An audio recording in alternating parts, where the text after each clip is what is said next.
Welcome into PrepAquatics.com. I am Skylar King. As always, you can email me, Skylar@PrepAquatics.com. You can follow me on Twitter, @SkylarPrep. Finally, it is state week.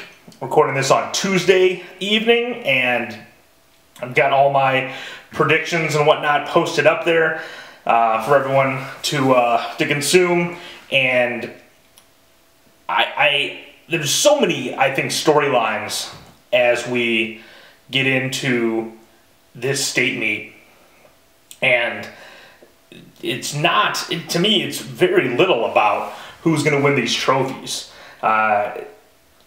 It's about the number of times that are under barriers. I mean, we almost have 10 400 relays under 310 at this point. We've got multiple 200 guys under 140 already. It's shaping up. I always say I get worried when I think it's going to be like last year. I didn't think it was going to be a very fast meet, and it was. And in the past, the exact opposite happens when I think it's going to be a fast meet. But I don't see how this isn't an even faster meet than last year, top to bottom. Maybe not all the winning times being faster, but just what it takes to get sixth in pretty much every case. And 12th could be weaker in some cases, but sixth is really the measure that I care about. And there's just going to be some really good swimmers and good relays that end up in the bottom. And that, you know, it starts right off the jump with the medley relay. You know, what's going to happen to Hinsdale as they have to bring back Kareem Batar on a third shave in the 50 backstroke, and what can Stevenson do? The two big relays for making trophy positions interesting are Stevenson's medley and New Trier's 200. Stevenson's medley could get them in the mix for a trophy. New Trier's 200 would get them in the mix for the state title. If I had to name a third on that list, it would be St. Charles North's 400 relay. But I think that relay is less likely to make top six than either of those other two. I don't even have Stevenson's medley scoring. They looked like a group, just looking at the drops and the splits. That's probably done. That's going to get slower. And I don't think a relay that's going to get slower is going to score in the medley relay. And, you know, if they do, I mean, 12th, 11th isn't going to help them. I do think that there is potential for LT to make that interesting. But what's got to happen for LT is Jeff Vitek has to outsplit Ryan Gridley in the fly. And Michael Walsh probably has to be 25-0 at worst in the breaststroke. Because as good as Spencer Walker's going to be at it, and I've said, you know, you can see when on the prediction, I think he's going to go 21. Patrick Gridley is maybe the second best backstroker in the state, and I've certainly got him picked that way in the 100. And if he goes 22.6, you know, he's not going to pick up the time that I think Scheinfeld will in the breaststroke.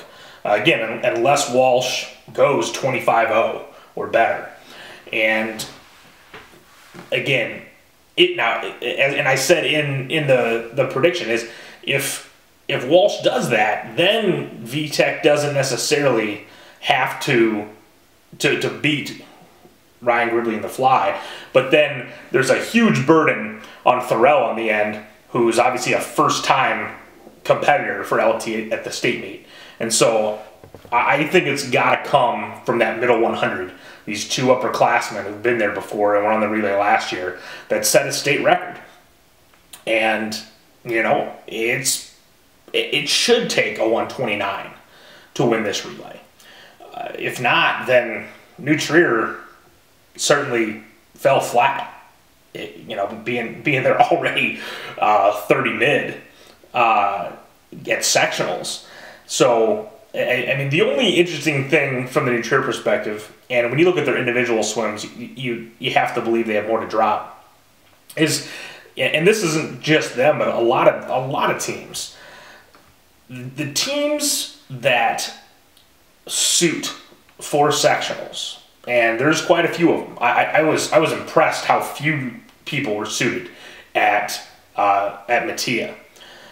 But you're going from a slower pool, or you're going to a slower pool, and you don't get the advantage of putting a suit on because you already had that advantage. And so we certainly could see quite a few people, relays, get slower. And it might be enough that these relays that get slower do score. St. Ignatius is a team that I'm really interested to see how this all plays out. Parker Nolan is a #1 seed twice. No freshman's done that other than Matt Elliott in the 20-plus years that we have sectional results for on the IHSA site. Prior to 1997, we don't have sectional results to compare. Now, when Elliott did it, he won state titles in both. I don't think anybody thinks that Nolan can win the 50 or the 100 free. The question is going to be, because I think he's going to get slower. And I only say that, and the same reason I say it for a lot of people is, he is so far above what his previous bests were. I mean, he was a good 8th grader, but it's not like he projected coming in as a freshman to be as good as even like a Jovanovic or an Elliott. He wasn't anywhere near that level based on his age group times, and for him to now be 45 low and 20 point, I mean, obviously he's going to be a force to be reckoned with for the next 3 years. I just don't know that this is going to be a state meet that's going to end positively for him. Relative to his sectional time. If he gets an individual medal, to me that's a win for any freshman. This is a tough meet, but Ignatius is a team that, if they all show up, could make some interesting things happen in the trophy race. Mizgala and Furlong both should be top 6 twice, but their relays were really unimpressive at sectionals when you compare them to what all those guys did individually. And so I'm a little concerned about what, and they don't have a medley. So I'm a little concerned about both their free relays, because they both need to get, especially their 400, they both need to drop a significant amount of time to get into the mix for top 6. And that's just not something that Ignatius typically does at the state meet. At the end of the day, I think the majority of the kids that you think are going to be state champions probably are going to be. I think Stensby, I'm pretty confident he's going to be a state champion twice. I'm really confident that Walker's going to be state champ in the backstroke. The senior swimmer of the year contest could come down to the 500 free. Now that's only if Paulson wins it. Clausen had the best time in the state last year, and Balsarek's 137 now. That 200 free is for a ticket to the senior swimmer of the year dance. If you don't win the 200 free, you're probably in big trouble, because there may not be a double state champion, in which case I think Spencer Walker's got the inside track. Even with a 2nd place to Paulson in the 500, he's the only one that I can see getting, other than Scheinfeld, getting a 1st and 2nd with a state record. If Scheinfeld beats Meyer in the breaststroke again, that should be a state record, and then he could win the IM. But we'll know a lot about the senior swimmer of the year picture on Saturday after the first 2 events, because I don't see a senior winning the 50 or the 100 because of Stensby, and so that takes out a lot of potential, sprint freestylers there. And you got guys like Balserac and Clausen going head-to-head twice in the 200 and the fly, and either one of those two guys after the 200 could have an inside track on the senior swimmer of the year race. I always think it's interesting. It certainly doesn't have a wide-ranging impact on who's going to win the meet, but I always, I think I'm a historian. I think it's a historically significant honor to be senior swimmer of the year, and so it's always something I have my eye on as the meet starts.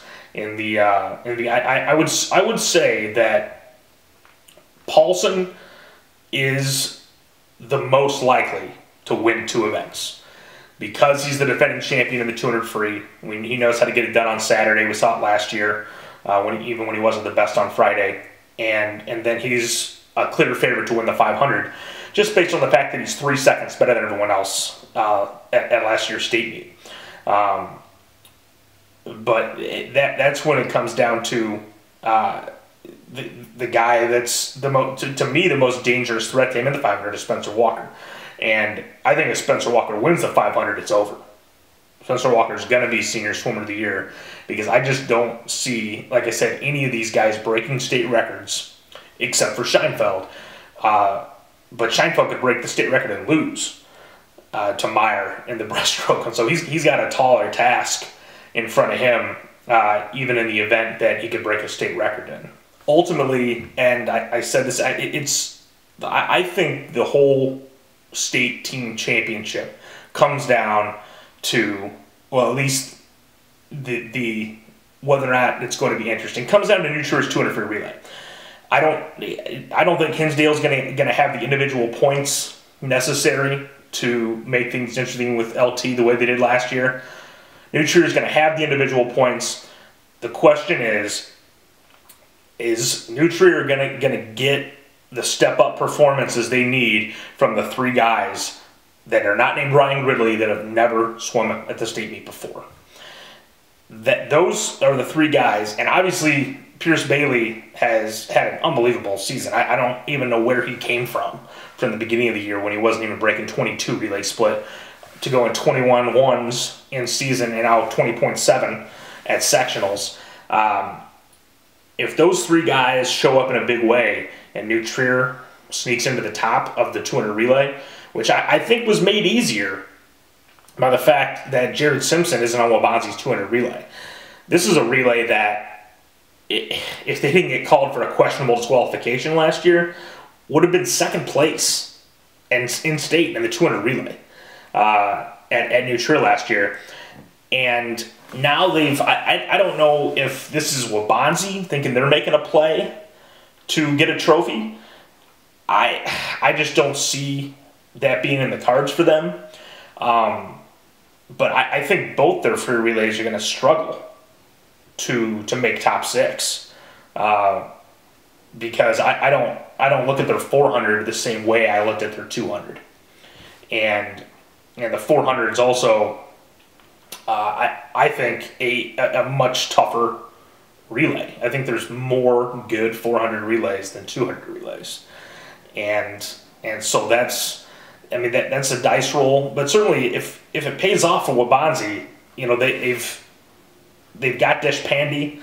That was an incredible swim for him, I thought, in the fly at sectionals. But if gun to my head, I would say that he's probably done, and it's more likely to get slower than faster. But that's what they would need to make this splitting of the relays worth it, is for everyone else other than Simpson to pile up some individual points. Ellig has a good shot to be top 6 in the breaststroke, but he doesn't have another swim that he can do it in. And so it really comes down to Desh Pandy, and he's in, I think, a really tough spot with the strength of what he's entered in. And I think a good swim for him would be bottom 6 on the fly. So Waubonsie's a periphery dark horse trophy contender, along with some of these other schools. The difference that's in Waubonsie's favor is that their 3 relays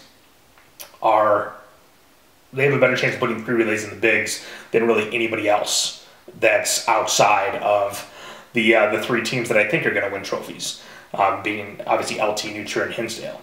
And I'm interested to see the teams. I'm really interested to see outside of those big 3. Are these teams like St. Charles North, like Glenbrook South, that aren't ready for prime time this year, but next year are going to have everybody back? Oak Park's another one of those. Even though I think Oak Park's going to have a really hard time scoring any points in this meet. I think Will Raid will score. But their relays, they better have something left, and they've had a hard time in the past, in some years, and with a young team, of not getting too fired up for sectionals. And so Oak Park's a team I'm going to have my eye on, beginning with Will Rate in the 200 free, and if he pops a good one, then maybe Oak Park's going to ride some momentum. But Glenbrook South, even Glenbrook North, is going to have a decent amount of guys back next year. And the 2 Glenbrooks, St. Charles North, Oak Park, are all teams that a year from now are going to be way more involved in the top 10, top 5 conversation. St. Charles North should be top 10 this year anyway, than they are right now. Stevenson's another one of those. Stevenson looks good on paper this year, but they still have no proven state performers outside of Stensby. And so this is their chance to potentially sneak out a couple scoring swims and really set themselves up for bigger things next year. Baginski not coming out for the team robbed them of a chance to be a legitimate trophy contender this year, but they have Stensby back next year, and it's going to be interesting to see how all these other guys perform, if they're ready to be relied upon at the state level. And because if they can score in this meet, and this goes for any of these teams, if they get scoring swims out of young kids at this meet, it's going to be a much easier score next year, pretty much across the board, because this is an epically deep and strong senior class that's going to be graduating. And because it's not like when a handful of years ago we had a class that had Connor Black, Reed Malone, and Jovanovic, who all set individual state records. But it was a huge drop-off after that. This class is, we're talking about 6 different guys that could all be individual state champions, except for the fact that they have to go head-to-head with each other. And so I think that we're going to be looking at a whole different picture a week from today when we're recapping this meet and I'm putting out my way too early top 10 for next year. Because the majority of these teams that are in the mix right now are going to look a lot different next year. Of the teams I'm predicting for a trophy, only Hinsdale's really going to have some of the pieces that brought him to this state meet, and more than one significant piece that brought him to the state meet coming back next year. And so that means there's a huge opportunity for these teams that are kind of on the periphery this year to set themselves up to be right in the thick of things next year. And those are the things when you're in my position you have to watch. It's why conference meets are so important, to see what's coming down the pike for some of these teams. Naperville Central is another team, and I know Dominic Mays is senior, but they had an unbelievable sectional, and most of these kids are back next year. And they have Mike Adams. I'm a big believer in everything Coach Adams does, and if you the guy's got 2 state titles.